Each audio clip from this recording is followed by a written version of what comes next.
How's it going? Well, good morning. Oh, no. Morning, sir. Yeah, this is good afternoon. But game was what I saw on Saturday, just this one. There's certain situations that we got to be better at. Offense scored 10 points in the first half. Came back in the second, scored 7. So we got outscored 21-7 in the second half. Defense played a pretty good game, but there's still just a little bit of discipline things, details, and guys just got to sacrifice certain stuff for them for the team to obtain the goals that we're trying to get to. So I think once we get that, and you have to earn the right to win. I think they had a really good week of practice last week, but it still wasn't enough. So I'm excited to see how they approach tonight, and that'll give me a good feeling on how we're going to do the rest of the week. And when it comes to discipline, is there anything you can do in practice to simulate anything to get them prepared for that? Or is that one of those things that you just have to be able to do in a game? I mean, you try to do the discipline just in different situations, like guys tucking their shirts in, being in the meetings at a certain time, just stuff that makes you know that they're bought in, but a lot of stuff is happening to us towards the end of the game, so when fatigue kicks in a little bit, they're not exactly executing the way that they need to, but it's all fixable, and we got the penalties down to 5, Penn State, so I was kind of excited about that, and then we jumped back up to 10, so, we're going to stay at it, and these guys want to be coached, and they want that tough love, and, we're going to just continue to preach to them the right stuff, and hopefully it just resonates. You keep mentioning discipline. How much of that is on the coaches? It is. It's all of it's on the coaches.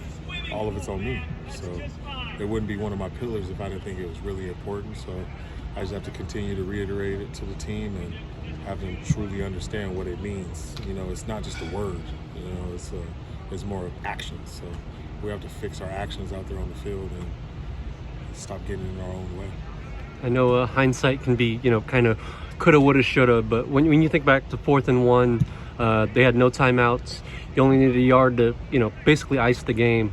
Was it just the field position that kind of dictated things on that? Yeah, the field position really dictated the things. Like you said, they didn't have any timeouts, but were we on the 12, I think? Oh, it was even on the 12. Yeah, because I think you guys started on the 3. Exactly. I was about to put it on like the 20. But the fact that it was on the 12, it was just field position.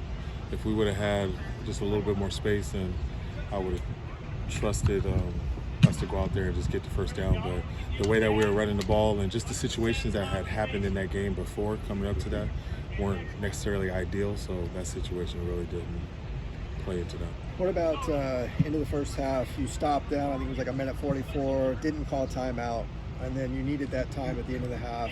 You had to kick a field goal. What was the thinking there? That we had enough time still, It's easy to go back and say if we do this at this time and this at that time, but at the exact time at that moment, I thought that the situation we were good, but we ended up running out of time and have to kick a field goal. But there's nothing saying that there was more time that we would have scored. So I'm not going to play into that game. You got to just make a decision and go with that.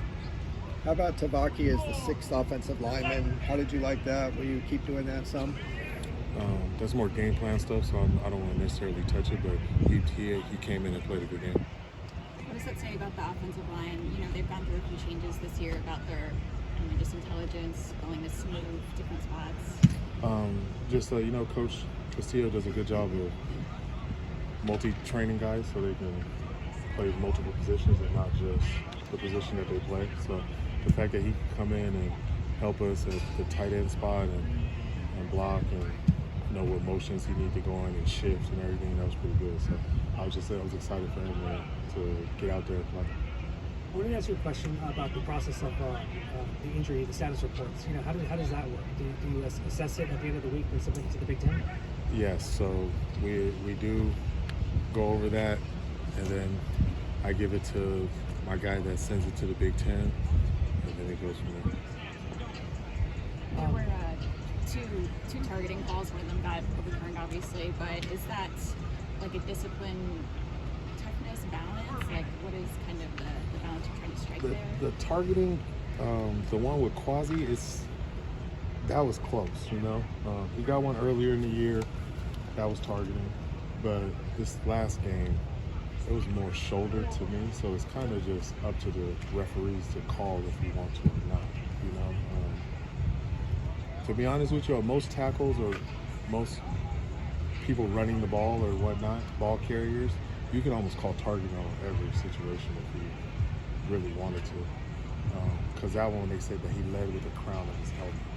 So anytime a defender comes at you, if you're a running back or whatnot, you're going to put your head down. And that's going to exactly mean targeting on how it is. So it's kind of up to the nature of the ref on what he wants to do. And then on Minnesota's go-ahead touchdown late, I think you're racing down the sideline, called timeout. Was there something you just didn't like in what you guys were lined up in, or did you see something in Minnesota's formation? No, it was something we weren't in the right position, so we had to call timeout in that situation. I don't know if you can comment on this, but that one penalty, pulling the play off of the pile, what did you see from that? It's just that they warned us of that already, so they don't want one team pulling the other team off of each other. And we got called on that twice, and then we got to delay a game. So, those are discipline things. That's a discipline issue. That's something that's somebody that's making a choice to do something that's already been told not to do it. So that's a discipline thing. Stuff that the referees are calling, that's the ref. That's not necessarily a discipline issue. Maybe if it was people jumping off sides or false starts like we were doing before, which were discipline things, but we had kind of corrected that. So that was just unfortunate that the time that it came and, you know, just what happened, the outcome. Rutgers seems to have a pretty decent run game, and you guys are going to have continuing to have a good run defense. How do you see that matchup playing out? It's going to match up pretty well. You know, that running back's really good. He actually played with Berger. They went to the same high school. So I actually saw him play in high school. He's a good back, runs hard. You got to wrap him up. He's not just going to go down if you hit him. So he's a back that we're going to have to wrap up. And, you know, I'm confident in my defense, and I know they're excited for the challenge. Halfway through the season, what's your confidence level that the offense can kind of realize the untapped potential that you have there? I think that they're just seeing it in spurts. So if we can find a way to truly put a 4-quarter game together, then, you know, you can really see the potential. But the offense is still trying to operate at a high-powered offense, and, you know, I have confidence in that. I think the players do too, especially when they are making plays in certain situations. It's just not enough plays, and it's just not consistent enough. So it's still new to these guys. You know, it's still a new offense. But I'm not going to make any excuses. We should be, you know, we should be able to run the ball a little bit better, and we should be able to protect a little bit better also. What was your assessment of Ethan in his first game back? I know one of the interceptions was tipped, and the other one was a Hail Mary, so kind of maybe take us off the board a little bit. What do you think about his play? And the other one, what happened to the other one? The other one was hit the ground. There you go. There you go. So he said it, I did. Yeah, it was just 3 unfortunate plays. You know, one was tipped, and it still goes on his stats. But I think he did a good job of responding, moving in the pocket, you know, coming back and just being a true leader. You know, guys still rallied behind him, and, you know, it was just unfortunate. You know, the game to me really just came down to turnovers and penalties. So that's how we lost this game. It was mostly turnovers and penalties, and we just got to do a better job of protecting the football. Not trying to get you in trouble, but when they replay a play and it looks like it hits the ground and everybody can see it and it stands, I mean, what's the value of replay then, right? Exactly. It's very unfortunate, but, you know, there was about 60 other plays that we could have made out there and that we should have made. So I'm not going to just put everything on that one play, but, you know, it wasn't exactly ideal for us in that situation. Thank you. Thank you. Appreciate you.